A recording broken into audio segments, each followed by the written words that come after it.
Esther stood at the edge of the village market, clutching her small tray of roasted groundnuts.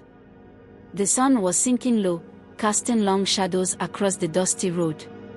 She was the only one left. Everyone else had packed up and gone home, but Esther stayed behind, hoping to sell the last handful of groundnuts. She had to, or she wouldn't have enough to eat that night. Esther was an orphan. She lost both her parents in a car accident when she was just 13. With no one to help her, she began selling groundnuts to survive. Life was hard, but she never complained. She was strong, though deep down, she wished for a better life. One evening, as Esther packed her tray to leave, a sleek black car pulled up beside her. The windows rolled down slowly, revealing a young man with a bright smile. "Hello, beautiful. How much for your groundnuts?" the man asked. Esther looked up, surprised. It was rare for someone so well-dressed to stop and speak to her. His name was Eric, and his clothes were too clean, too neat for the dusty village roads. He bought all her groundnuts, paying her 3 times the normal price. Esther was stunned. Eric started visiting Esther every day. He bought more groundnuts than he could ever eat, always with a smile and kind words. Soon, he began asking her about her life, how she was managing without parents, if she had any dreams. For the first time in a long time, Esther felt like someone cared about her. But as days turned into weeks, Eric's visits became more frequent, and something about him started to feel off. Esther noticed that whenever he looked at her, his eyes weren't as warm as before. There was something darker in his gaze, something unsettling. One evening, as they walked along the village path, Eric suggested they go to his house in the city. "You've worked so hard all your life, Esther," he said, his voice smooth but too eager. "You deserve to live better. Come with me, and I'll take care of you. No more selling groundnuts." Esther was tempted. The thought of leaving her struggles behind was like a dream. But deep inside, something didn't feel right. She had heard stories of rich men using young women for dark purposes, stories of rituals, disappearances.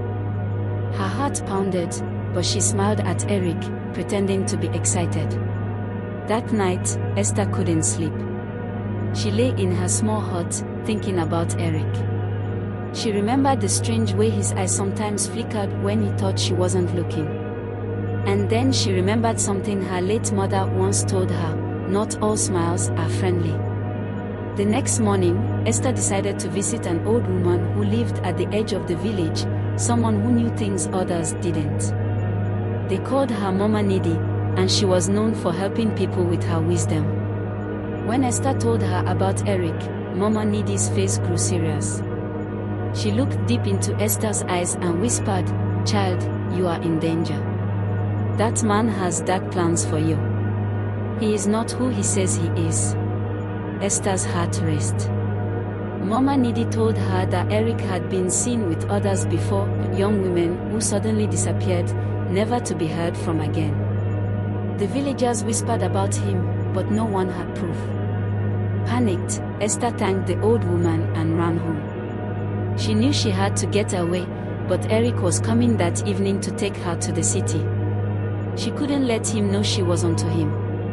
When Eric arrived, Esther acted as if nothing was wrong.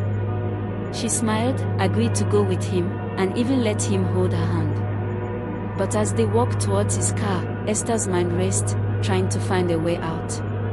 Suddenly, just as they reached the car, Esther stumbled and dropped her bag. As Eric bent down to help her pick it up, she saw her chance. She bolted.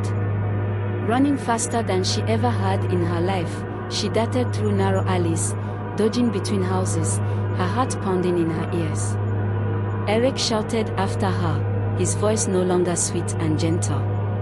It was harsh, angry, darker than she had ever imagined. Esther didn't stop running until she reached the other side of the village. She knew she couldn't stay there anymore. She would have to leave, find safety somewhere far away from Eric's reach. As she fled, Esther realized how close she had come to losing everything, to falling into the trap of a man with evil in his heart. She thanked her instincts and Mama Needy for saving her. From that day on, Esther never saw Eric again.